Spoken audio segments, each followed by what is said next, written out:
Philly, North, me, I got something that I need to prove. I cannot lose, nah. Everything I do that really is news. You look confused, why? You are what you choosing to do. Me, I've been making the moves, paying my dues, getting this done with the fam. Y'all know that I am the dude. Obviously, with what Xavier Worthy was able to do with Kansas City this past Thursday, that just gets everybody even more excited and salivating over these rookies. So I'm going to look at some of my biggest booms and busts for week one. Miami is going to Jacksonville. I think that both offenses, although running backs are definitely superstars on both of these teams, I expect both Trevor Lawrence and Tua to light it up. Neither defense is, extremely good. They're not bad. But I think that they're stingy in the run game, but they give up a lot of big plays in the pass game. I expect Brian Thomas Jr. to have a hell of a debut. They've got Christian Kirk, who's assumed going to be the target leader in this offense. Gabe Davis is a little bit of a question mark. New city, he's new to town. But man, I love this Brian Thomas Jr. guy. The more that I think about it, I think that he's going to have a big week against Miami. Not to mention, Miami has Jalen Ramsey, who's not 100% going to play in this game. He may or may not. But even if he does play, he's more than likely going to be on Christian Kirk the majority of the game. And if he's not on Christian Kirk, he's probably going to be on Gabe Davis. I think that this Brian Thomas Jr. guy is going to get a hell of a matchup. Opposite of that, Malik Nabers is going to get the number one when the Giants play Minnesota. But they don't really have another guy in their wide receiver core who's going to demand or be worth the amount of targets that Malik Nabers is going to get. I don't expect Malik Nabers to necessarily boom, but for volume alone, if you're in a PPR league, Malik Nabers might be your guy. I'm not a Daniel Jones fan at all, but he's going to have a huge role in this offense. Another rookie I'm extremely excited about, another receiver in Carolina, is Xavier Legette. He's huge. This dude was a stud at South Carolina. Everybody assumes that Deontay Johnson is going to be the number one receiver on this team. He probably will be. Marshawn Lattimore's healthy. He's playing for the New Orleans Saints. Marshawn Lattimore is a lockdown type of corner, and I think that it's going to be a pretty rough day for Deontay Johnson. Guys like Adam Thielen on this team has a role established, but I think that he's obviously going to take a little bit of a step back, being like a 33, 34-year-old wide receiver.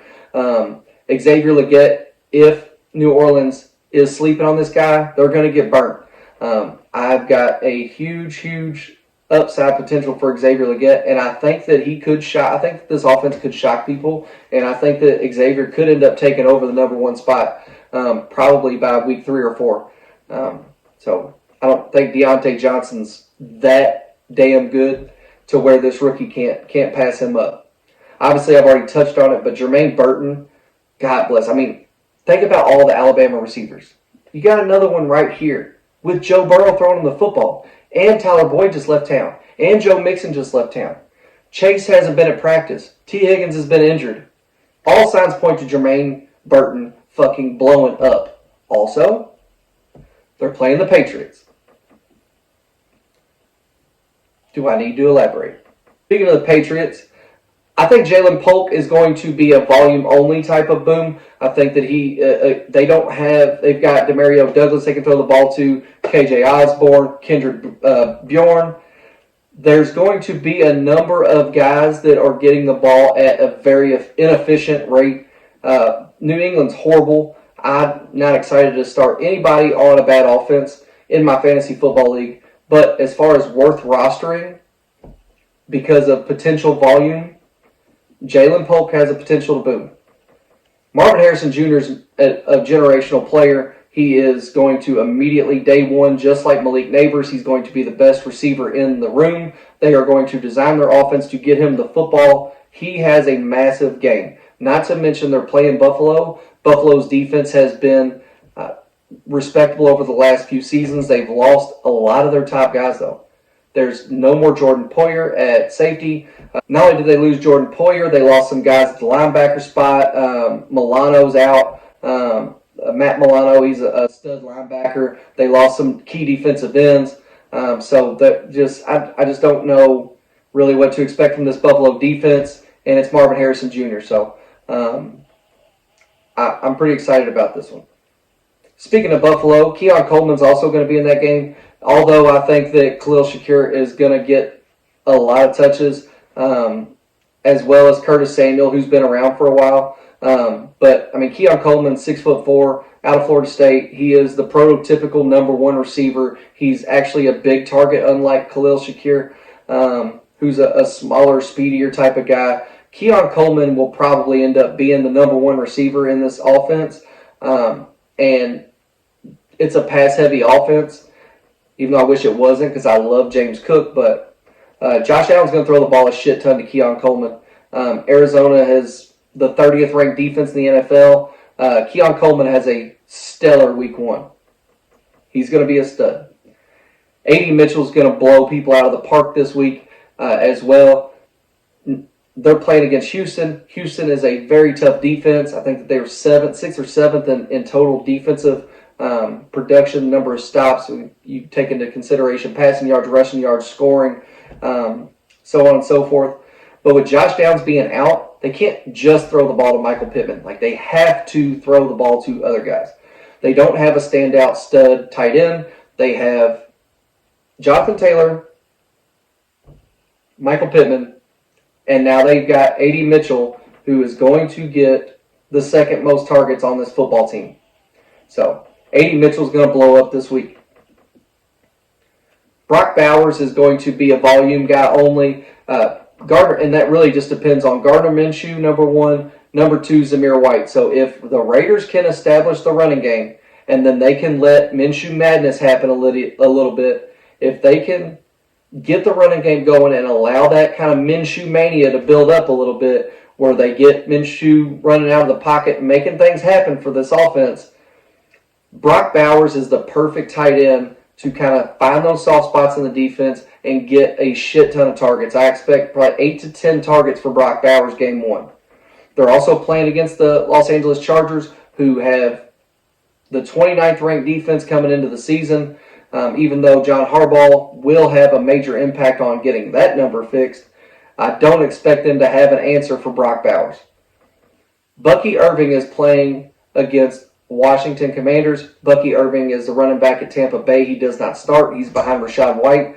Rachaad White is an incredible running back, but he has not had a guy behind him who demands touches. So Bucky Irving played at Oregon, and he's a big playmaking, explosive type of back. He's going to probably play, I would say, 10 to 15 plays in this football game, and I expect about 5 targets in the passing game. Probably only the same number of rushes. He was incredibly efficient in the preseason. He averaged about 5 yards a carry. He was one of the biggest surprises of the preseason as far as number of yards per carry. But Bucky Irving is going to be a big play back in this offense. I would not be shocked at all if he scored 10 to 15 points week 1. I mentioned it when I talked about DJ Chark going on IR, so I'm going to make it quick. Ladd McConkey is going against a top 10 defense in Las Vegas, but the Los Angeles Chargers are limited on options. Ladd McConkey's volume is going to go sky high with DJ Chark being ruled out. Jay Daniels is a quarterback who I expect to have a massive game 1. They're playing against Tampa Bay Buccaneers, who have basically no edge rush. They are pretty good at stopping the run, but they've got holes everywhere in the secondary. I think that Jay Daniels combined with Brian Robinson are able to get the run game going. I also think that they have Scary Terry McLaurin. He's going to get involved in the offense. I don't think that they have like a superstar, wide receiver 2, but Jaden Daniels, just based on how exciting of a player he is, he just makes shit happen. Jaden Daniels is an exciting rookie that I actually am starting in 2 of my money leagues. This guy's not been talked about very much at all. The rookie receiver, Malachi Corley from Western Kentucky, he's going to start as the wide receiver 3 on this New York Jets offense. you don't have to say shit. Aaron Rodgers is going to throw the football to everybody. He's not the type of quarterback who just has to rely on one guy. So, with that said, if Malachi Corley is good enough to be on the football field for this New York Jets offense, Malachi is going to get targets. Aaron Rodgers has the highest IQ of any quarterback in the NFL and is also the best ball spinner. He's going to find Malachi Corley. San Francisco's defense, although it is stout, they're going to be so caught up in Garrett Wilson and Breece Hall and Mike Williams, if he's, the Mike Williams of old. Their eyes are going to be everywhere else but on Malachi Corley. I think that he could have a shockingly big game. I think that he gets low target volume, but big playmaker. My biggest rookie bust of week 1, I think Jalen Wright against Jacksonville. Not only does Jacksonville have a pretty damn good rushing defense, but Jalen Wright is also behind A-Chain and Mostert. So, lack of reps alone, bust. Rome Odunze is going against Tennessee, who has a top 10 secondary. Rome Odunze is not going to be forgotten about, although they do have Keenan Allen and DJ Moore to take a little bit of the attention away from him. Nobody's overlooking this guy. I think that Chicago has too many toys to get the football to Rome Odunze to the level that he's been drafted. He was drafted a lot of leagues in like the 5th and 6th round, and for an offense with, number one, a rookie quarterback, and all of these proven vet receivers, not to mention they've got Cole Kmet at tight end and DeAndre Swift at running back. They've just got too many mouths to feed. If you're expecting a huge role, I don't see it week 1 against this Tennessee defense. With that being said, I don't see a huge week for Caleb Williams either. I think that Caleb Williams could probably score 15 to 20 points for you, or, if your scoring settings are a little bit more ridiculous, higher than that, obviously, but I think that he's going to be a middle-of-the-pack guy week 1. Caleb Williams is going to be fine. This offense is going to be fine, but this is just week 1. Bo Nix is going against Seattle. Seattle doesn't have a vaunted defense. This is not the Legion of Boom like they were under Pete Carroll when Richard Sherman was in his prime. Bobby Wagner was in his prime. It's not that Seattle defense, but combined with being a rookie and needing to go through his growing pains, he also lacks serious weapons. This is a grab bag mixture of receivers in Marvin Mims and Tim Patrick and whoever the fuck. I mean, they just don't have anybody. They just got rid of their best, they just got rid of their most talented receiver in Jerry Jeudy. So they don't have a stud they don't have a stud wide receiver. Javonte Williams is probably going to get the bulk of the workload this week against Seattle. I expect an extremely low scoring game. Blake Corum I also think is going to bust, and there's been a lot of speculation about Kyron Williams taking a step back. Sean McVay is a genius, and I'm going to give him the benefit of the doubt that he's not going to just forget about Kyron Williams after what he did for them last season. Kyron Williams finished second in fantasy scoring last season. All things considered, they were extremely successful, despite having one of the worst defenses in the NFL. Blake Corum, just based on volume alone, and I feel the exact same way about Trey Benson, so let's just go ahead and throw his name in there. Blake Corum being behind Kyron Williams and Trey Benson being behind James Conner, I just think with that alone, if you're looking for volume or you were thinking about flexing them in a deeper league where you start 3 running backs or you've got a flex, 3 flex spots, if you're thinking about taking a shot on one of these rookie guys, I would not take a risk on them week 1 until you see how it plays out. I don't feel confident enough in their target shares and their workload shares.